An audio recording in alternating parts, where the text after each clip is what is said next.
Before we moved into the house on Lakeview Drive, we lit in her shaky handwriting were the words, "He watches when we sleep." After that, my dad stopped talking about the basement. He stopped going near it. He'd leave tools by the garage and mutter excuses. The furnace down there broke twice, and he just called the repairman. I think he knew something, too, because when Ava disappeared for just 1 hour, it was my dad who found her.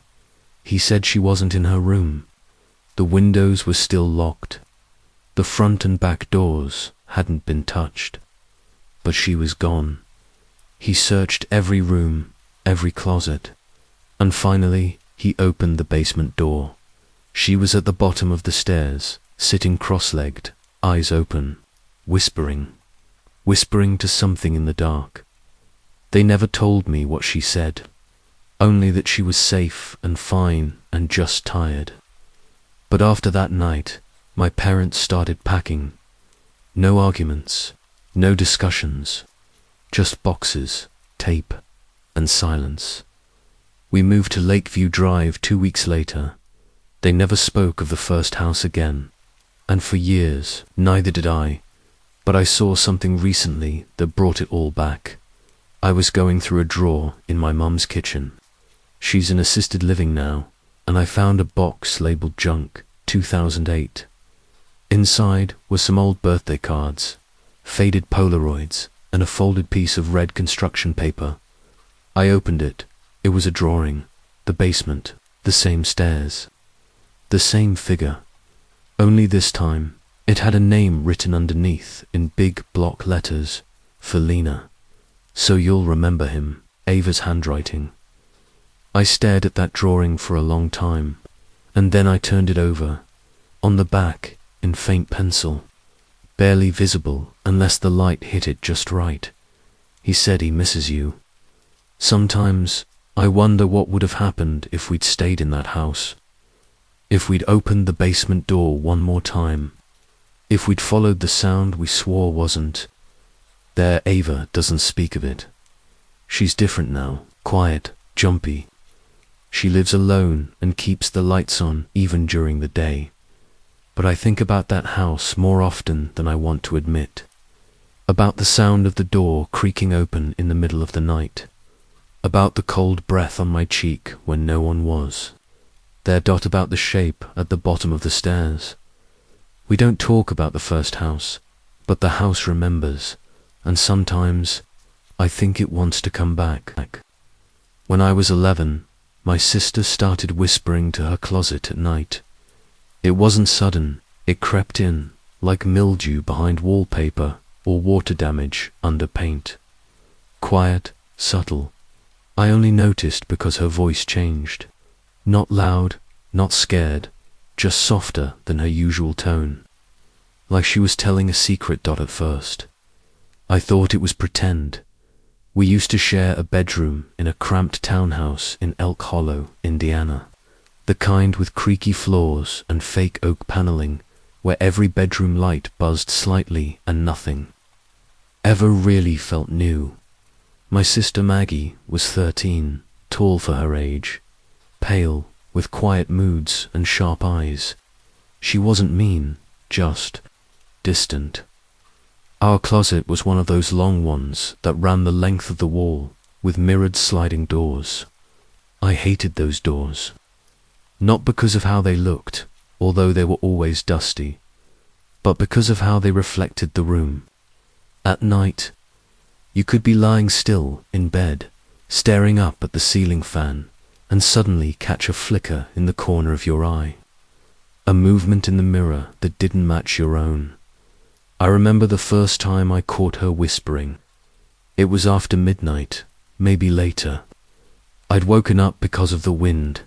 Our window never shut right, so the breeze always whined through. The frame, Maggie was sitting on her bed, knees tucked under her nightgown, her face turned toward the closet. "Do you want me to ask her?" she said softly. A pause then. "No, she won't like that. She scares easy." My skin prickled.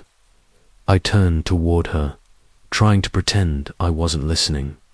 "Okay," she whispered. "I'll try tomorrow." She turned over, pulled the blanket up, and went to sleep. ID end single quotes. The next morning, I asked her about it. "Who were you talking to last night?" She blinked. "What do you mean?" "You were whispering to the closet." She shrugged, probably dreaming, but she knew I'd heard. I could see it in her face. Things escalated in weird, quiet ways. The mirror on her side of the closet began to fog, even when the rest of the room was clear. She started folding paper cranes and placing them at the base of the mirror, one each night. After 7 nights, there were 7 cranes in a line. By the 10th night, they were gone. I asked her what happened to them. She said the girl in the mirror took them. I tried to avoid the mirrors after that, but you know how mirrors are. You always catch yourself. You always look. And one night, when Maggie was at her friend's house, I swore I saw something in her reflection that didn't move with me. It stood slightly behind me, just to the left, where the shadow of her bed fell. A girl, tall, dark hair, pale face. I turned around instantly, but there was nothing there. When I looked back, the reflection was smiling. I didn't sleep that night. I laid in bed, staring at the ceiling, afraid to close my eyes. Every creak of the floor made my breath catch. Every sigh of wind sounded like a whisper. Maggie changed. She stopped speaking to me during the day, but she'd whisper more at night. Once I heard her say, "She wants to trade." Another time, "No, she won't go quietly." And one night, I heard her sobbing. I got up, heart racing, and walked to her bed. "Maggie," I whispered. She looked up at me, not surprised, not scared, just tired. "She wants you now," she said. I ran.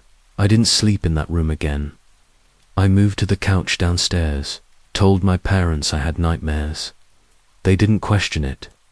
I think they were just glad I wasn't wetting the bed anymore. Then, one morning, Maggie was gone, no note. No signs of struggle, no broken window or open door, just gone. The only thing out of place was the mirror. The right side was cracked, a hairline fracture down the center like a tear. And in the corner, someone had written in what looked like lipstick, "She's inside now." The police were called. Flyers were printed. News vans came, but they never found her. My parents moved within a year. I went to therapy. I learned how to smile again, but I never looked into mirrors the same way, especially not at night, especially not when I'm alone, because sometimes, not always. But my 12th birthday was the last one my sister spent with us. It wasn't meant to be. No one planned it that way. But if I could go back, if I could change how I opened that box, how I smiled and said thank you, maybe none of this would have happened. Her name was Emily, 3 years older than me, always the center of every room without trying. You know the kind, the sister who glowed, even when she wasn't happy, the sister who teachers adored, the sister who made you feel small just by existing. But that year, Emily wasn't glowing. She was quiet, fidgety, shadows under her eyes like she hadn't slept. I thought maybe it was school stress, or a fight with her boyfriend, or the usual teenage moods. I didn't know it was the box. Not then. She handed it to me at the end of the party. After the cake, after the cousins left, after the dishes were done. Just me and her in the living room, the TV murmuring something no one was watching. "Happy birthday," she said. She smiled, but it didn't reach her eyes. The box was small, black wrapping paper, a silver ribbon tied in a perfect knot. "Is it?" I asked. already tugging at the ribbon. She didn't answer. She just watched. Inside was a necklace, a silver chain, thin as thread, with a pendant, a little glass sphere. Inside the sphere was something that shimmered darkly, not pretty like glitter, more like oil on water, more like something trying to hide in the light. "It's beautiful," I said, because I didn't know what else to say, because I loved her and I wanted to make her happy. She exhaled, like relief, like she'd been holding her breath for too long. "Wear it tonight," she said. "Okay," I nodded. That night, I woke up to the sound of humming, Emily's voice. I recognized it even half asleep. A tune I didn't know, soft and low and sad. I sat up.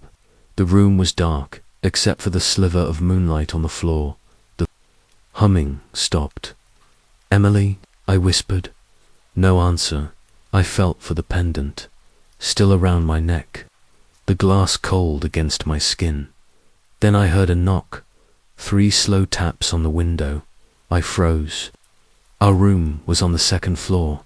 Another knock, a little louder. I couldn't look. I couldn't move.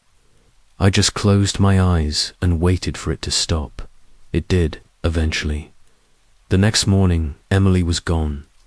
At first we thought she'd gone out early, but her shoes were still by the door, her jacket still on the hook, and the window, the one by my bed, was unlocked, open just a crack. I didn't remember opening it. I told Mum, I told Dad. They called friends, neighbors, police. No one had seen her. The necklace stayed cold. Days passed, the searches stopped. The vigils ended. I kept the necklace on because I didn't know what else to do, because it felt like the last thing she gave me. But at night, the knocks continued. Always 3, always slow, always on the window. One night, I found the courage to look, and I saw her, or something that looked like her, standing outside, on the roof of the porch, pale in the moonlight, hair hanging wet and dark, eyes empty. Watching me, she lifted a hand and tapped once on the glass. I screamed. My parents came running, but when they checked, nothing, no footprints on the roof, no sign anyone had been there. They said it was grief, stress, trauma, but I knew better. The necklace cracked that night, a hairline fracture in the glass.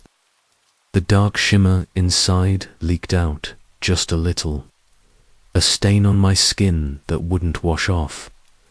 I don't wear it anymore, but I keep it, in a box, wrapped in black paper, tied with silver ribbon.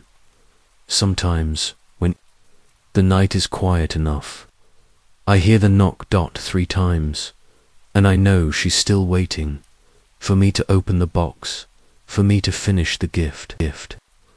I was 9 when I first noticed the window watching me, not the other way around. Our new house was old, the kind that creaked like it was breathing and smelled like it remembered every family before us. The living room window was the worst. It was tall and thin, with cracked white paint around the frame and glass that warped reflections ever so slightly. But it wasn't the look of it that bothered me. It was the way it stared. You'd think that's impossible, that a window can't look at you, but I swear, every time I passed that room, I felt it shift, like it leaned slightly, like it saw. We moved into the house in August, right before school started. My parents were excited. New beginning, cheaper mortgage, a place with history. Yeah, history. I was the only one who didn't want to move. But kids don't get a say. I got the back bedroom, cold, even in summer, and the living room was directly across from it. At night, I'd wake up to the sound of wind whistling through that old, warped frame. And sometimes, not always, but sometimes, I saw a shape. In the reflection, not mine, It stood behind me, but when I turned, nothing was there. My dad said it was shadows. My mum said I had an active imagination. My older brother just laughed and scared me more, but the window knew it fogged up only when I passed. Never when anyone else was in the room. Once. I left my handprint on the glass, a little joke, proof it wasn't alive. The next morning, there were 3 more, larger, on the outside. One night, I sat facing the window, determined to catch it in the act. Just me, a flashlight, and my stubborn little heart. For 2 hours, nothing happened. Then, just before midnight, the reflection changed. Not drastically, not all at once. Just a small smile on my face in the glass that wasn't on my reel. I touched my mouth. It stayed still, but the reflection grinned wider. I screamed. My parents came running. But of course, it looked normal again. Just a dumb old window after that. They put up curtains. It didn't help. I could still hear the glass at night, soft ticking sounds, like fingers tapping from the other side. My brother teased me one morning, said he saw someone in your window while brushing his teeth. He was gone by that evening, not dead. Just missing, disappeared, walking home from a friend's house 2 blocks away. Never made it, no footprints, no sign of struggle. The window stayed quiet for 3 days after. That dot, almost like it was satisfied. I'm 25 now. I don't live there anymore, but I went back last year. The house was on Zillow for sale again. I looked at the listing out of curiosity. The living room photo was there, big and bright. The window, still warped, still watching, and in the faintest reflection, barely visible. ... A grin that stretched too wide.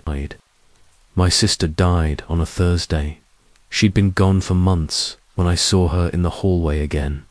Not in a dream, not in a photo, not a hallucination brought on by grief or lack of sleep. I saw her, standing, breathing, watching me from the dark. We were close, more than close. Everyone said we were like twins, even though I was 2 years younger. We shared clothes, secrets, even the same laugh. She was the brave one. I was the follower. Then came the night she walked into the woods behind our house and never came back. A search party found her shoes by the creek. Nothing else, no body, no footprints, just the shoes. Side by side, like she'd stepped out of them and floated away. We buried an empty casket. My mum never recovered. And then I saw her, at first. It was a blur, a shape in the corner of my vision. Long dark hair, a flash of red, like her favorite hoodie. I froze, convinced I'd imagined it, but it kept happening.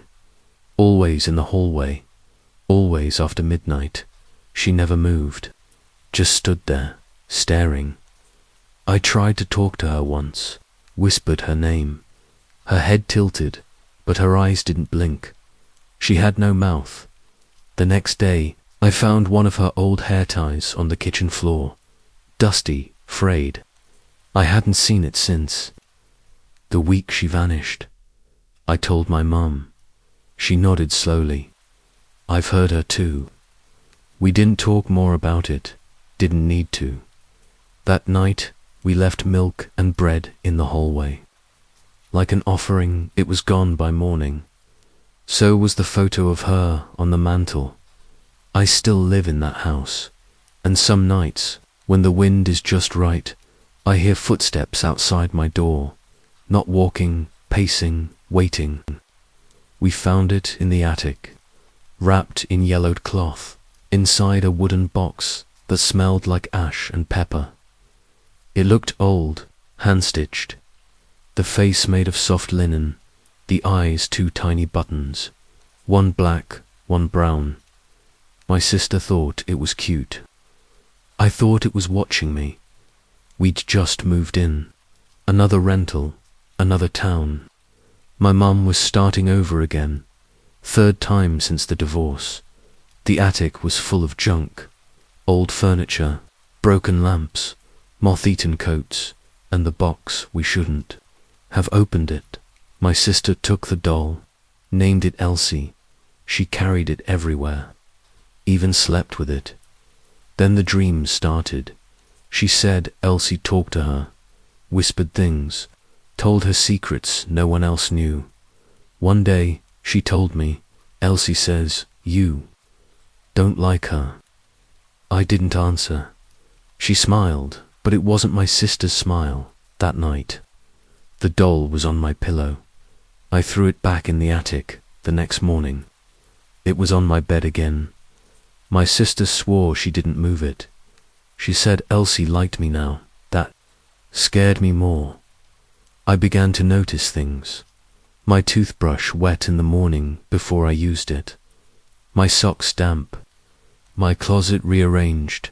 The doll always sitting somewhere near. Then one day I woke up and found a note on my nightstand. Childlike handwriting. Let me in. I'll be better than her. We burned the doll. My sister cried. But that night I heard scratching under the floorboards. The next morning the box was back in the attic, empty, but we could hear breathing. It started on the bus.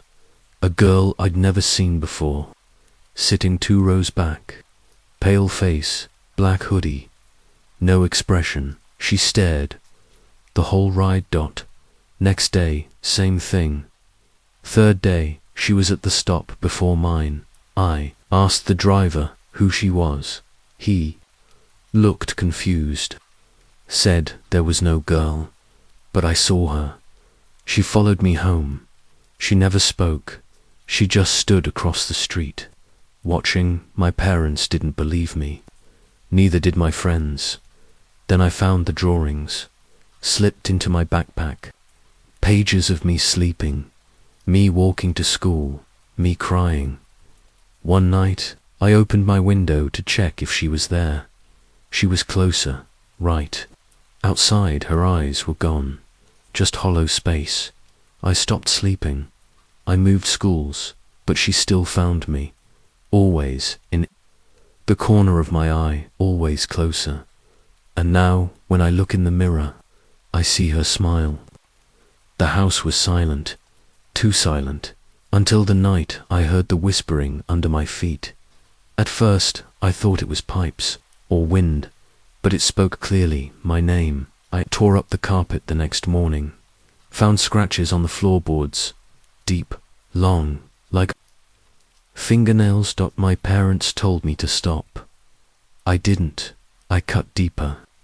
Found a hatch. Locked, but something knocked back. I left a recorder one night. The playback made me vomit. A voice whispering, I'm still hungry. I pried open the hatch. There was a space, too small for a person, but the walls pulsed, and something inside breathed now, every night. I feed it just scraps, just enough, because the first time I stopped, my brother disappeared, and when I checked the floor, the hatch was open. I was 14 when we moved into the old rental with the faulty air vents. My mum said it was temporary, just until her job situation stabilized. She always said that. Temporary. A word that lost its meaning by the 4th move in 3 years. This house felt wrong the moment I walked in. The air was cold, even in summer. The walls creaked like something was inside them, and the hallways echoed more than they should have. But the worst part was the vents. They were old-fashioned, long, slotted metal things that clung to the ceilings and walls. Some rusted shut, others rattled when you walked past. The one in my room was especially bad. It was positioned above my bed, angled just slightly downward, So every time I lay down, it felt like something was looking through it, like eyes behind the slats. But it wasn't until the second week that I heard the voice. It started as a whisper, faint, fleeting. I thought it was my mum watching TV in the next room. But when I turned the volume down, I still heard it. A dry voice, raspy, close, double quotes. Hey, that's all it said, just hey. I looked up, nothing. I climbed on the bed and peered into the vent. Darkness, dust, stillness. Hello. I whispered, silence.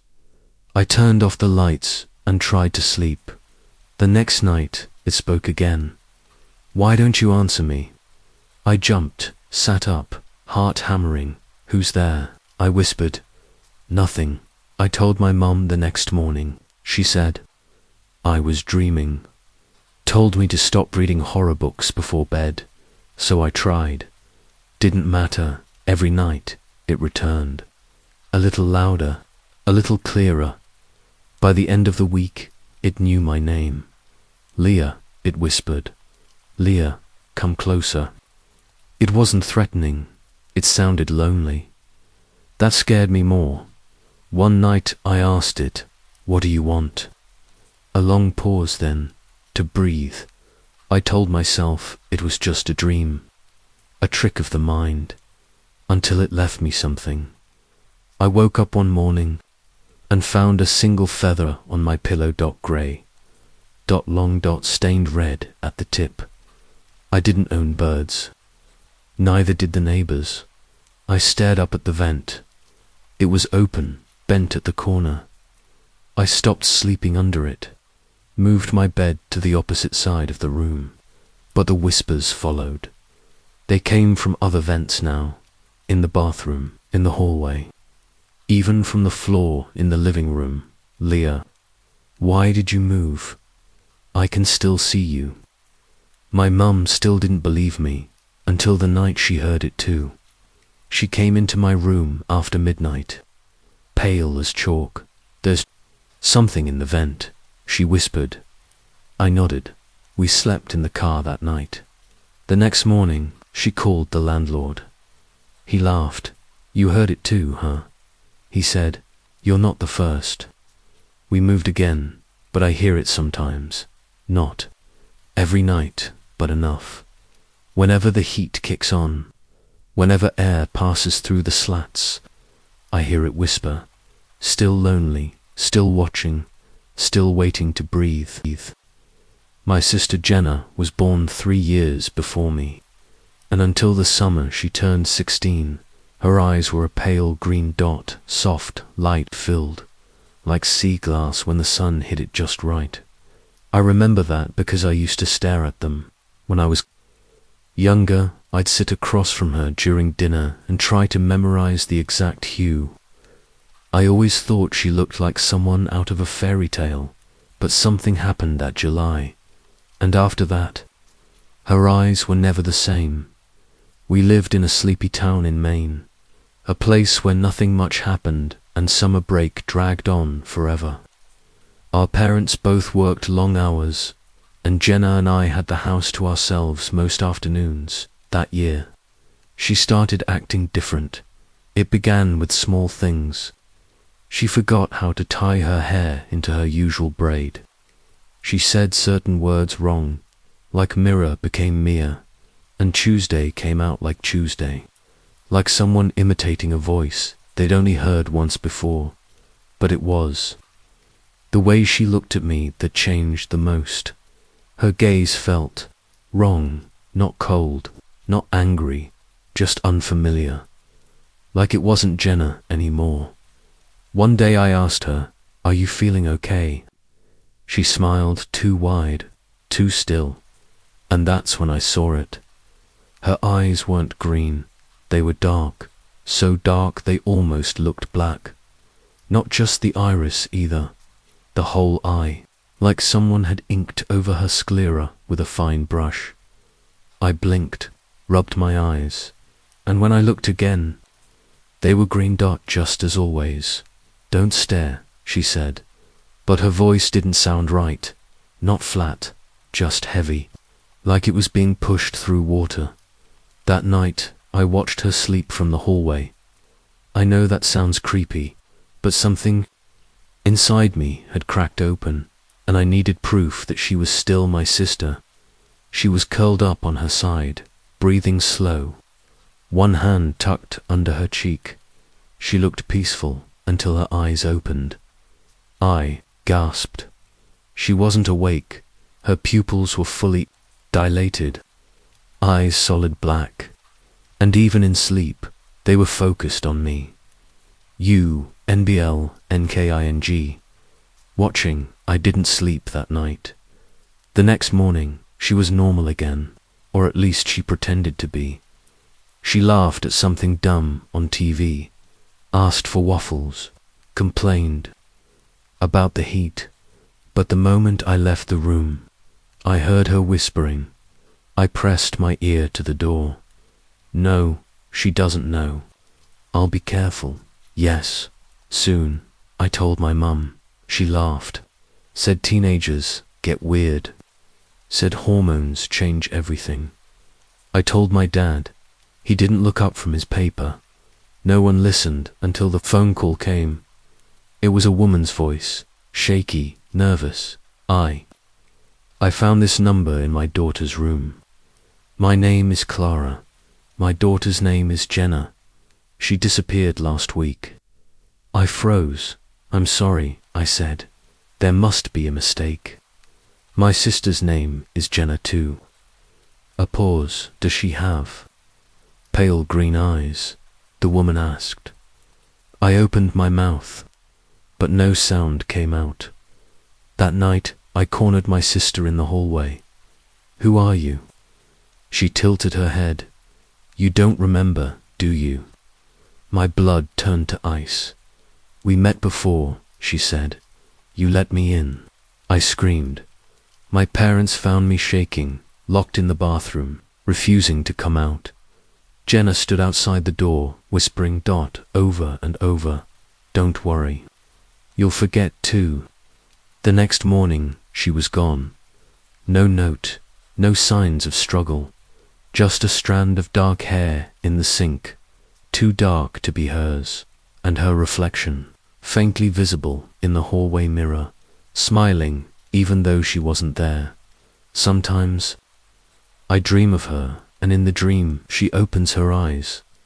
They're black dot, endless, hungry, and she says, I want to wear your name next. My grandfather used to say, don't open the shed after dark. That's when it remembers you. I thought he was joking. Old man, superstition. The kind of nonsense people said when they grew up without the internet and believed in ghosts more than science. But I opened it once, just once, and now I understand. He lived alone in a creaky house on the edge of a pine forest. I was sent to stay with him for the summer while my mum sorted things out. After the divorce, he was quiet, gruff, smelled like tobacco and vinegar. Always wore the same green flannel and boots, even in July. His property was cluttered with relics, rusted bikes, an old satellite dish, animal skulls on fence posts. But the shed was different. It stood far from the house, nearly swallowed by trees. The door was nailed shut with a cross carved into it. No windows, no lock, just layers of chains hung loosely, like they were meant to rattle, not secure. He never went near it, neither did I, until the third week. He'd gone into town for supplies. I was alone, bored, restless, and the heat was unbearable. I wandered outside, followed a crow, ended up by the shed. The air around it felt still, heavy, like even the wind avoided it. I pressed my ear to the wood. Nothing. I should have walked away. But something inside whispered, just peek. So I did. The chains were brittle. They fell away easily. The door groaned inside. darkness and a smell I can't describe, like mold, rot, and burnt feathers. I stepped inside. My foot hit something. Soft, then I heard it breathing, slow, wet, gurgling. I froze, eyes adjusted, shapes emerged, a chair, a table, scattered bones, and in the corner something moved. I ran, slammed the door, pulled the chains, nailed the plank back with trembling hands. My grandfather returned at dusk. He took one look at me and said, "You went in, didn't you?" I nodded. He sighed, didn't yell, just poured a drink and muttered, "We'll deal with it." That night it came to the window, scratching, knocking, whispering, double quotes, "You saw me." He stayed up all night, sitting on the porch with a shotgun and a prayer book. But in the morning, the trees looked closer.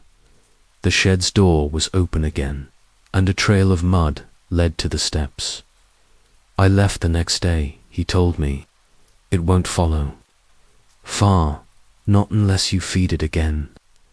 I never understood what that meant until last week, when my front door creaked open by itself, and I found a crow's feather on my bed, still damp, still warm, and in the distance, I swear I heard breathing. The mirror in our hallway was never anything special. An old, full-length rectangle with a brass frame, mounted to the wall just between the bedrooms and the bathroom. It had always been there, cracked slightly in the top left corner, a little discolored at the bottom where the silver backing had worn thin. It was the kind of thing you walk past 100 times a day without thinking, until the day my sister walked into it. I don't mean metaphorically. I don't mean she got lost in some symbolic reflection of herself. I mean she disappeared physically, literally into the mirror, and she didn't come back. Her name was Sarah, spelled with an E, because, as my mum always said, we wanted it to be unique. And she was. Sarah was always quieter than me, sharper. Her thoughts moved like silk smooth, but impossible to follow. She talked to herself sometimes, whispered when she thought no one was listening, drew odd symbols on the edges of her notebooks, and sometimes on her arms. I didn't understand it, but it didn't scare me. That was just Saradot until 1 week before she vanished. That's when the mirror started acting strange. It began with small things. I'd glance at it in passing and think I saw her standing there even when she was in the other room. At first, I chalked it up to bad lighting, maybe a weird angle. But then it started happening more often. I would be alone, brushing my teeth at night, and out of the corner of my eye, I'd see her in the hallway behind me in the mirror, not moving, just standing, watching. But when I turned to look, nothing. I told her. I told Sarah I thought the mirror was acting weird. She just smiled and said, "You're not supposed to look directly at it. That's how it sees you." What sees me? She tilted her head. "You'll understand soon." That night, I heard her talking, not muttering, not dreaming. Full-on conversation. I crept to her door and leaned in. She was sitting on the floor, cross-legged, facing the mirror.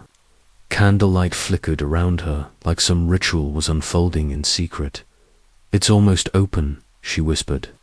"I saw the seam last night." The glass thinned. Then silence. Then softly, "Yes, I'll bring her too. She'll come." I backed away, heart in my throat. I didn't sleep that night. The next day, she barely spoke. She drew a single shape over and over a loop, broken at the top, jagged like a crown. She etched it into paper, into her skin, into the frost on the window. She left one on my pillow. No note, just the shape. 2 days later, she was gone. Our mum had gone grocery shopping. I was watching TV. I swear she was just upstairs in her room, and then she wasn't.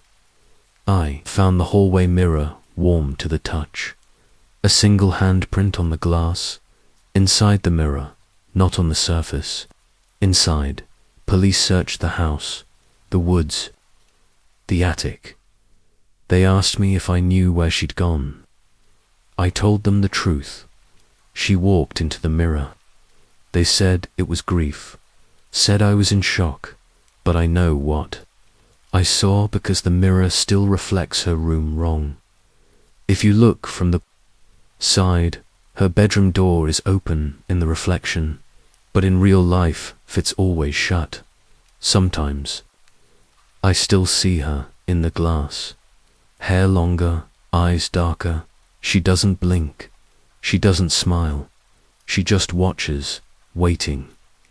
Last week, I found the candle wax again, fresh, soft, melted on the hallway floor, right below the mirror, and scrawled in the wax. That same symbol, dot, broken loop, crowned edges. I think she's coming back. I think she wants me now. And I think I'll go through tonight, just to see what she saw, just to feel what she felt, just to finally understand how it feels, to leave through. The mirror, mirror. My brother stopped sleeping when he was 10. Not in the way most kids complain about not sleeping. Not the usual nightmares or too much sugar before bed. He just stopped. Cold turkey, refused to close his eyes, refused to dream, and when I asked why, he said something that still makes my skin crawl. Because when I dream, it watches me back. His name was Caleb. He was always a little odd. Not broken, not sick, just soft in the edges. He liked quiet more than people, shadows more than sunlight. He carried an old cassette recorder around with him and whispered into it when he thought. No one was watching. Notes, thoughts, warnings, my. Parents chalked it up to imagination. Bright kids are always a little weird. But I knew something had changed after that night. It happened during a storm. Not one of those cinematic, lightning every 5 seconds kind of storms. This one was slow, creeping. Thunder-like footsteps in the distance, and a rain that felt more like whispering than falling. I was asleep when I heard him scream, a sound that tore through the walls like a blade. I've never heard anything like it again, not from a child, not from anyone. I ran into his room, breathless, and found him sitting up in bed, eyes wide, sweat pouring down his neck. He was pointing to the corner. There, he said. It was standing there. What was? He didn't blink. It had my mouth. It kept trying to wear my mouth. He didn't sleep after that. He sat up in bed every night, flashlight in one hand, recorder in the other. Sometimes I'd hear him whispering into it. It moved again, just past the vent. It watches when I blink. Don't trust the light. Under the door, it's not Mum. Mirror knows, mirror knows, mirror knows. I told my parents. They took him to a doctor. The doctor said it was sleep paralysis. Perfectly normal, she said. Perfectly normal. But then things started moving around the house. Photos flipped backward in their frames. All of them. Knives found outside their drawers. Drawings -hundreds. Of them under Caleb's bed. All the same shape. A creature made of mouths. Just mouths. No eyes. No hands. No face. Just lips and teeth and black gums. He called it the borrower. Said it was trying to take his words, his voice, his sleep one night. I sat with him, tried to convince him he was safe, tried to stay up. I fell asleep anyway, and I dreamt. I was in his room, but it wasn't his room. The walls were soft, breathing. covered in mouths whispering my name. I woke up choking on my own tongue. He was watching me. You saw it, he said. The next day, the recorder disappeared. We never found it, but we found something else. A single cassette. Tape, unlabeled. We played it once, just once. It was an hour of whispering, low, layered voices. Some were Caleb's, most weren't. At the end, he says, softly, I think it's in me now. He still doesn't sleep. He's 20-3. Lives in a studio apartment with no mirrors, no lights, and blackout curtains nailed to the walls. I see him sometimes. His skin is grey now. His voice brittle, like paper rubbing against itself. Once, I asked him if he ever tried to sleep again. He shook his head. When you sleep, he said, you don't own your name anymore. Then he smiled, just a little. But the borrower does. The first time I heard it was around 3 a.m. A soft thump, like something heavy landing above my head. It wasn't a creak or groan from the old house. It wasn't a rat. It was deliberate. A footstep in the ceiling. Our house didn't have an attic, at least. Not one you could enter. There was no ladder, no hatch, just plasterboard and insulation. So, naturally, I told myself it was nothing. But the next night, it happened again. 3 steps this time, heavy, slow. Then a dragging sound, like someone crawling. I told my mum, she brushed it off. Old house, she said. Things settle, but I knew what settling sounded like. This wasn't settling, this was stalking. I began hearing it every night, always at the same time. First the footsteps, then the soft drag, then the whispering so faint. I couldn't make out the words, just movement, breath, words pulled through water. One night, I laid on my bed in total silence, holding my breath, staring up at the plaster ceiling, and then a finger pushed through. Not a crack, not a drip of water. A finger, pale, grey, bent backwards at the knuckle. It scraped the ceiling slowly, carving a circle. Tiny flakes of plaster fell onto my blanket. I didn't scream. I couldn't. My body locked. When I blinked again, it was gone. The ceiling untouched, like it never happened. I didn't tell anyone, because the moment I opened my mouth, I knew it would. Come faster, and it did. The next night, it whispered my name. It knew it now, and that meant it was closer. I started sleeping on the couch, but the ceiling there was worse. It stretched lower, and the sound was louder. One night, I woke to a small lump pushing down above me. I pressed upward, it pressed back, then came the night it came through. It didn't fall, it poured, like black smoke, and shattered. Bone fused into a shape that shouldn't move the way it moved. It didn't walk, it crawled down the wall like syrup, thick and wrong. It had no eyes, just a wide, hollow mouth. It reached toward my throat and whispered, "We built this place around me." I screamed. The lights burst. My mum ran in. It was gone, but the couch was soaked in something cold. Slick, she said it was a pipe. Ceiling leak, she said. She didn't ask why my skin burned when it touched me. She didn't ask why my eyes kept twitching days later.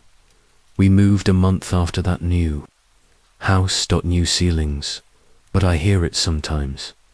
Not every night, just the ones when I try to forget. And on those nights, the ceiling pulses again, and a voice, close, wet, familiar, reminds me, you are below me. You always have been. The first time I heard it was around 3 a.m. a soft thump, like something heavy landing above my head.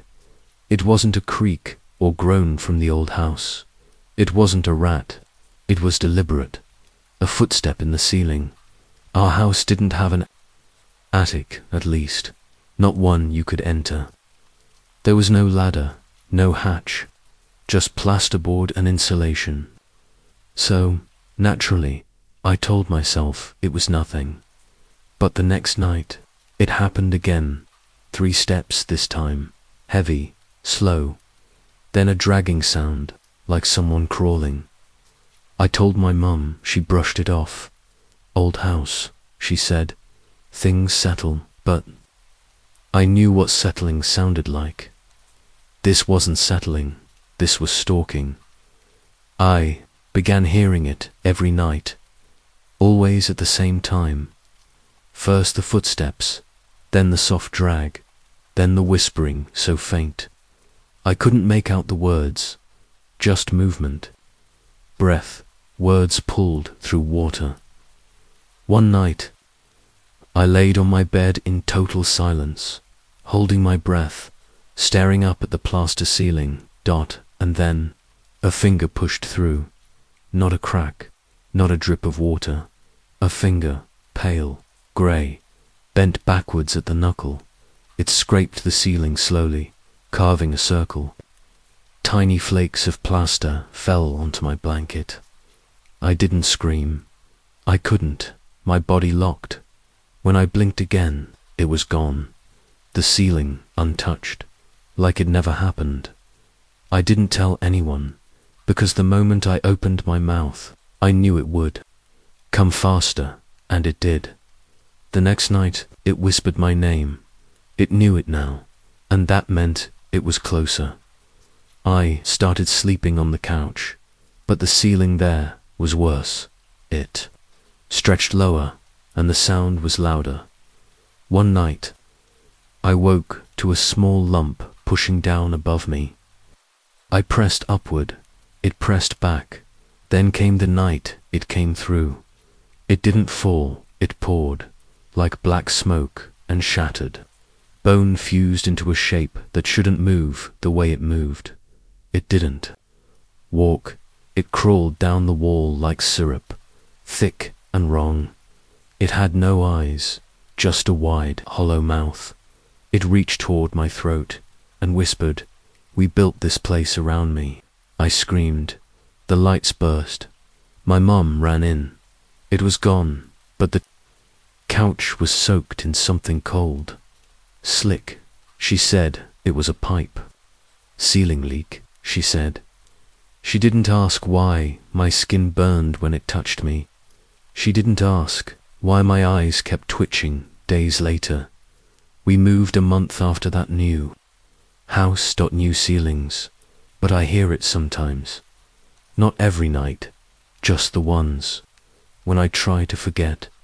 And on those nights, the ceiling pulses again, and a voice, close, wet, familiar, reminds me, you are below me. You always have been.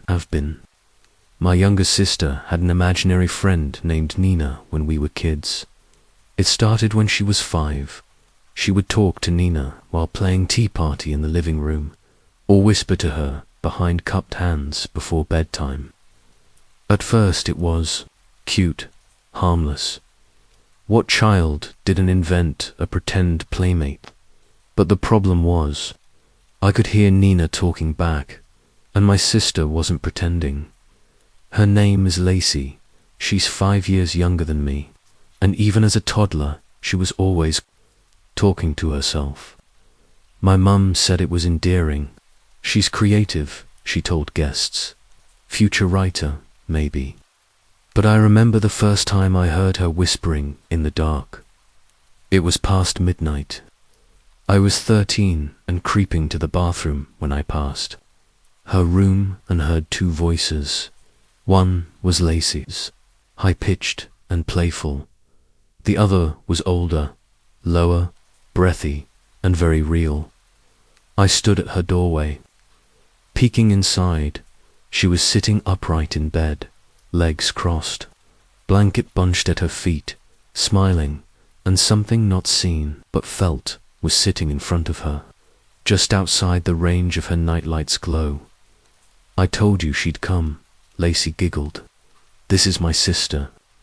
The voice answered, but I don't remember the words, just the sound, like a hand running through dry leaves, and a low hiss that might have been laughter. I slammed her door shut. She screamed, so did I. My mum rushed in, but when the lights came on, the room was empty. No voice, no shape, just Lacey crying. We tried to make her stop talking to Nina. We took away her dolls, her mirror, her nightlight. She started screaming in her sleep.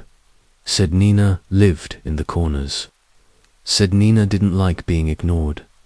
Said Nina wanted to wear her better. Eventually, Mum caved and let her have her nightlight back. The screaming stopped, but the talking didn't. Worse, now it sounded like Lacey was learning a new language, garbled and sharp, not gibberish, but something older, like syllables that didn't belong in a child's mouth. She wrote it down once, covered an entire sheet of paper in jagged black lines and squiggles. When I picked it up, it felt hot, and the walls creaked. Then things started disappearing. First, her stuffed animals, then parts of her, a lock of hair, her baby teeth, and finally, her voice. One morning, she just stopped talking. The doctors said it was trauma. She spake again in time. She didn't, not for years, not until the night she woke me up at 2 a.m. and whispered, "Nina says, you're next." She was 16 by then. I hadn't heard that name in almost a decade. I laughed nervously. "That's not funny, Lacey." She didn't smile. She handed me a note. It was in that same strange language. The paper was damp. The ink glistened red. "I'm not the one writing it," she said. "That night I dreamed of corners, dark, sharp corners, and something watching me. From inside them, eyes that blinked sideways, skin like soot, and a grin that whispered, 'I can wear you too.' We burned the drawings. We sealed the corners with salt. We moved to a new apartment with no nightlights, no soft toys, no shadows wide enough to hide inside. But sometimes I wake up and hear Lacey humming that old lullaby. Nina taught her, and I know she never left. She's just waiting for a better body. I was 12 when I found my sister's diary, and 13 when I answered it. Now I'm 23, and she's been gone for 10 years. But her diary isn't empty. She still writes to me, and sometimes I write back. Her name was Olive Older. By 2 years, always with her nose in a notebook, always scribbling in corners, whispering little phrases under her breath like spells. We were close, but she had her secrets. One of them was the diary. It was leather-bound, dark blue, soft from use. She kept it under her pillow, tied shut with a red string. I was never supposed to touch it, but the week after her disappearance, when I couldn't sleep and our parents had stopped talking to each other, I slipped into her room and opened it. Most entries were ordinary. School sucked. Miss Garrity is a witch. I think Ian looked at me today, or maybe he looked past me. Still counts, but near the end the tone changed. There were drawings, symbols, eyes, always eyes. Pages filled with eyes drawn in obsessive circles, like they were watching the writer even as she wrote them. Then there was this line, "It keeps answering me now. I don't even have to write anymore." I closed the diary, put it back, but I couldn't stop thinking about it. The next night, I went back. I wrote one sentence. "What happened to you?" I didn't expect an answer, but the next morning, the page below was full. I didn't leave. I followed it. It needed a body. I gave it mine. It still wants another. I threw the book away, lit a match, watched the cover curl and blacken. But the next night it was under my pillow, cool to the touch, with a fresh message: you saw too much. I stopped sleeping in my room. I moved into the basement, then the couch, then a friend's house.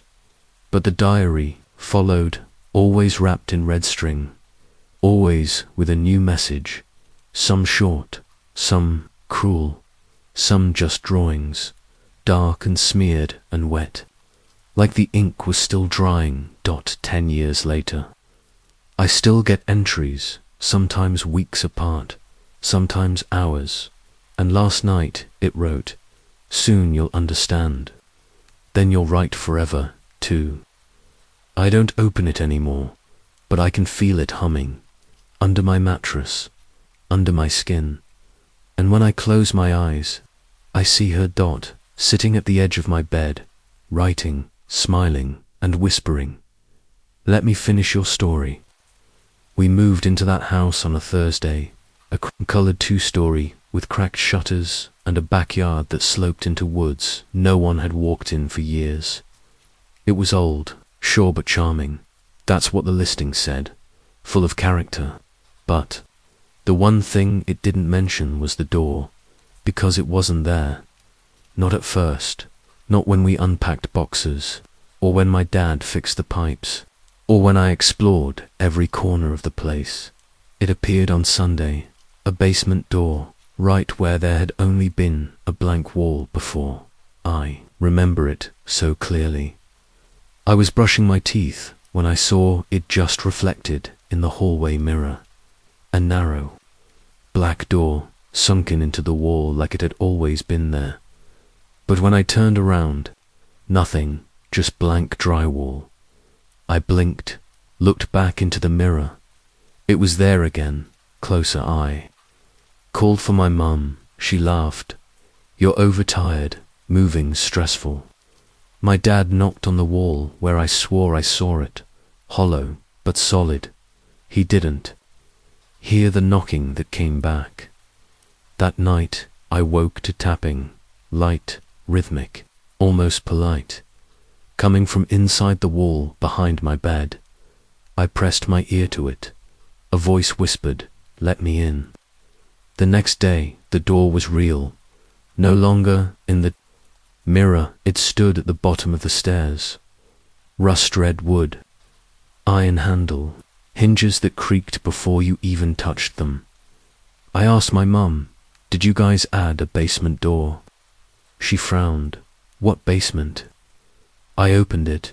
Of course I did, because that's what you do when something impossibly wrong appears. In your house, you touch it. You press forward, because you don't really believe anything will happen until it does. The stairs spiraled down, farther than they should have. Too far. I counted 37 steps before I gave up. The air smelled like ash and wet stone. The walls weren't stone, though they were flesh, breathing, and they pulsed when I stepped too close at the bottom. There was a chair, just a wooden chair, and on it sat me. I don't remember how I got back upstairs. I woke up in bed, my clothes damp, my hands stained red. The door was gone. But the knock returned that night, stronger, hungrier. I sealed the wall with salt. I slept with music on. I stopped using mirrors. But now, when I pass certain rooms, I see it again, reflected in window glass, in the microwave, in the shine of my phone screen. The basement door, waiting. I haven't opened it since. But I hear her sometimes. The other me, the one who stayed down there, she hums lullabies. And sometimes, when I sleep, I dream I'm back in that chair, smiling, watching, waiting for me to come home. We were 12 when Mia disappeared. It was a school field trip to the old mining tunnels up north, some historic preservation site where kids were supposed to experience early American labor history. We were just happy to get out of school. I remember the bus ride. She sat next to me, forehead pressed to the glass, humming some tuneless little melody she'd been humming all week. Mia always hummed when she was nervous. That morning, she hummed the entire ride. They told us to stay with our chaperones, stick to the groups, don't wander off.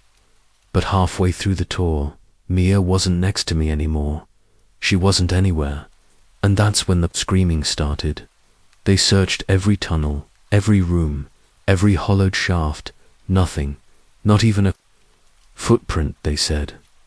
Maybe she'd run away, that she was troubled, but she wasn't. I know what I saw, because before she disappeared, she looked at me, right at me, and she said, "I think it's under the ground. I think it lives in the walls." The investigation went on for weeks. Therapists questioned all of us. Did Mia seem sad? Was she acting strange? I didn't tell them she hadn't blinked for 3 days. I didn't tell them she'd stopped sleeping. I didn't tell them she'd given me a drawing the night before the tunnel map, with a red X marked in the corner. A tunnel not on the official tour. She wrote one word on it, open. Life went on. Kind of her locker was cleaned out. The teachers stopped mentioning her name, but the humming stayed. In the hallways, in the stairwells, in the drain near my locker, soft, barely there, Mia's voice. I told my parents. They said it was trauma, said I missed her too much. But last year, on the anniversary of the trip, something was slid under my bedroom door. A photograph, old, faded, of our class. All of us smiling in the mining tunnel, but Mia wasn't there. Instead, where she should have been, was something else, a shape tall, dot blurred, and barely visibly long, grey fingers curling around my shoulder. I burned the photo. It came back. I tore it apart. It returned whole.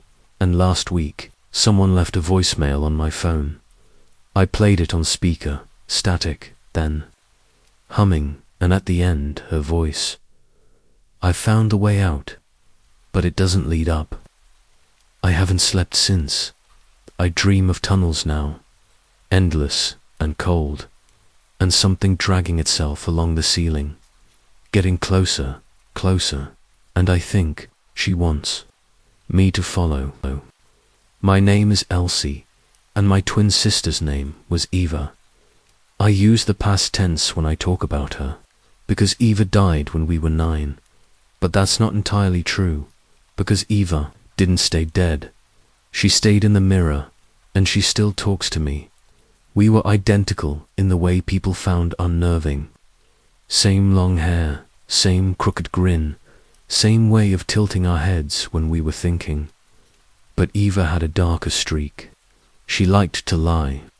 Not to get away with things, just to see if you'd believe her. She once told our mum that I'd bitten her arm in my sleep. Mum grounded me for a week. The next day, Eva giggled and said, "I just wanted to see what would happen." On the morning of her death, we had an argument. I don't remember what it was, about something stupid. A hairbrush, a shirt. The kind of thing that disappears in your mind, even if the consequences don't. She slammed the bathroom door and locked it. 10 minutes later, I heard the crash. They said she slipped, that she hit her head on the bathtub edge. But I was there first, and when I opened the door, she wasn't on the floor. She was standing in front of the mirror, smiling with blood running from her ear. She said, "It showed me something." And then she collapsed, after the funeral. We moved in with our aunt, new town, new school, new everything. But the mirror came to Mum brought it with her, said it was all we had left of. Eva, I begged her not to hang it. She did anyway. It started with the reflection at night. The mirror would catch my eye, even when the lights were off. If I looked directly at it, nothing. But from the corner of my eye, I saw her, still in her pajamas, still with that crooked smile, mouth moving without sound. I tried to tell myself it was trauma, memory, guilt, but the mirror never lied. And one night, I watched her move before I did. My hand lifted a second too late. Her reflection smiled first. I covered it with a blanket. It slid off by morning. I taped it, nailed it, turned it to the wall. It always faced back. On my 16th birthday, I found a note taped to the mirror, my handwriting. But I hadn't written it. It's better here. I don't have to lie. They let me be real. I threw the mirror out, smashed it with a hammer. My mum found me sobbing, glass in my hands. But when she took me to the ER, the nurse said, "Strange. That cut on your cheek looks like a handprint." We tried to move again. The mirror was gone, but the reflection wasn't. Now, any mirror will do, store windows, car glass, even puddles. I see her sometimes, just her eyes, sometimes more, and sometimes she mouths something, a sentence I can never fully understand, until last week I finally read her lips. "You're the one who died." I don't know what that means. I'm still here, aren't I? Aren't I? But she smiles like she knows something I don't. And every time I turn away, I feel like my reflection is standing just a second too long, watching, waiting, wishing it could come back out. When I was a kid, I swore there was another room in our house, a nursery. Not mine, not my sister's. It had pale yellow wallpaper with fading suns and moons, a mobile of hand-sewn stars that gently turned above an empty crib. There was an old, rocking chair in the corner, paint chipped, always slightly swaying. I found it when I was 6, while playing hide and seek. It was on the 2nd floor, just past the linen closet. A door I'd never noticed before, half open, the room beyond, quiet and too cold. But when I told my parents about it, they looked at each other, pale. "There's no room there," Mum said. And when I brought them to the hallway, it was gone. Just smooth wall, like it had never been there. I dreamed about it that night. The mobile spinning too fast, a shadow rocking. In the chair, shapeless but rhythmic, a baby crying from somewhere deep under the floorboards. I told myself it was just a dream, until I found the blanket tucked beneath my bed. Yellow fleece with embroidered moons. It smelled like dust and old. Milk, it wasn't mine. That house was old. Our parents had inherited it from my grandfather, who'd passed before I was born. My sister never believed me, but she never slept on the 2nd floor either. She said she heard tapping from the wall, lullabies without words, whispers in a voice, too tiny and high to be human. We both started sleepwalking that year, one night. I woke standing in the hallway, facing that wall, the one where the door used to be, except it wasn't a wall anymore. It was a door again, wide open, and from inside I heard rocking, slow, measured back and forth, and the sound of breath that wasn't mine. I stepped inside. The mobile turned. The crib was full. Something wrapped in shadows. It was singing in my voice. But younger, I remember nothing after that. Woke up in my bed. Blanket over me, forehead damp. I asked my mum again, was there ever a nursery? She stared out the window for a long time, then whispered, there was, but only for a week. Later, I found the old photo albums. Most were filled with happy family shots, but in one of them, tucked between pages, was a picture that didn't belong, black and white, faded, a crib, a rocking chair, and a small child. I didn't recognize except she had my face, but younger, too young. The back was labeled, Elsie, stillborn. I was never told I had a twin, never told about the one who didn't make it. But now, I think she stayed, in the nursery, waiting, wearing my face like it was borrowed, last week. I walked past the linen closet. There was a door again, cracked open, inside. Yellow wallpaper, spinning mobile, empty crib, and the chair still rocking, back and forth, back and forth. We called it the whisper game. It was the kind of thing kids made up in small towns with no malls, no movie theaters, and way too much time. A ritual you learned from a friend's older brother, whose cousin had heard it from someone who totally knew a guy who went missing because of it. You played it with 3 people, 1 candle, 1 mirror, 1 phrase, and a rule. Only whisper. If you spoke louder than that, if you laughed, shouted, screamed, the game ended, but not for you. For them, we were 13, bored, looking for something real to scare us. It was me, Caleb, and Uni. We found the instructions in a folded slip of paper behind the library. Bookshelf we should have known. We should have run the moment we read the first line. The mirror listens. The third voice answers. The ritual was simple. Light the candle, face the mirror, stand shoulder to shoulder and whisper your name. 1 by 1. Wait. Then ask your question. Only 1. No repeats, no second chances. We followed the rules. We stood in Caleb's basement, candle lit, mirror, propped on a folding chair. The air was too still. Junie whispered her name. Caleb whispered his I, whispered mine. Then we waited. The candle flickered once, then steadied. We asked our question, who's watching? Us now. The mirror stayed dark. Junie giggled. Caleb hushed her. You're gonna ruin it. But it was too late. She'd spoken too loud, and the mirror began to bleed. Not real blood, but something like it. Thick, black, sliding down the glass in curling. Symbols that looked like letters but weren't.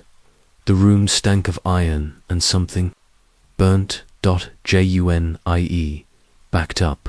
I'm sorry, she whispered. The mirror pulsed, and her mouth disappeared. Gone, just skin where her lips should have been. She screamed, but no sound came out. We ran. The candle exploded. The basement door wouldn't open, and in the mirror, a shape began to rise, tall, thin, faceless, made of smoke and white. Eyes and broken whispers. It didn't chase us, it didn't need to, because it was already inside. We got out somehow. Eunice's mouth returned 3 days later, but she never spoke. Again, Caleb moved away. He sent me 1 letter. It just said, never say your name into glass again. I hear them sometimes, in the mirror, voices that aren't mine, practicing how to sound like me. The whisper game was just a story, but stories have rules, and we broke them, and stories never forgive. Some stories are told to pass the time, to entertain around a fire, to scare a sibling late at night, just for a laugh. But then there are the other stories, the quiet ones, the ones whispered in the dark, under your breath, when the house creaks too loudly and the air feels too still. The stories that don't want to be told, but need to be. The ones that feel like memories, because maybe they are. By now, walked with me through hours of strange homes and haunted mirrors, sisters that vanished, rooms that shouldn't exist, voices hiding in the walls, shadows behind familiar faces. They all had something in common, didn't they? They were stories about the people we trust most. Family, blood, reflections, and how easily those things can become unfamiliar, twisted, dangerous. There's something about siblings that makes horror hit differently. The bond you're supposed to share, the inside jokes, the matching memories. So when something is off, with a brother or a sister, it doesn't feel like fear. Not at first. It feels like guilt, like confusion, like the kind of ache you carry in your chest for years, too scared to call it what it really is. It's why these stories stay with us, not because of jump scares or gore, but because they feel personal, because we've all looked at someone we love and wondered, just for a second, what if that's not really them? Maybe that's the heart of it. What you heard tonight wasn't just horror, it was memory, distorted, feverish, soft as a lullaby and sharp as a broken tooth.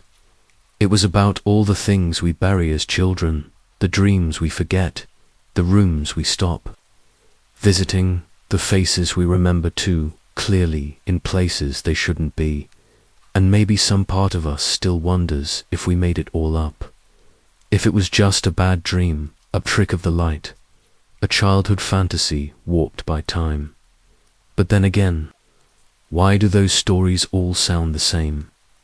Why do kids around the world dream about figures in closets? Why do so many people see someone smiling in the mirror after they've turned away?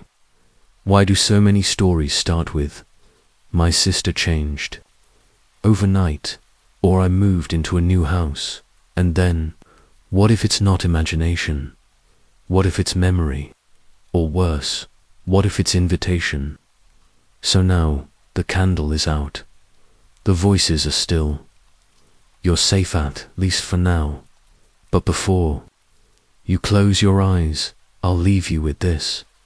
Tonight, when you walk past your mirror, don't look too long. Don't speak your name aloud, and whatever you do, don't answer back, because some stories don't end. They wait in quiet corners, behind the walls, inside old diaries, and sometimes inside you. Sleep well, if you can.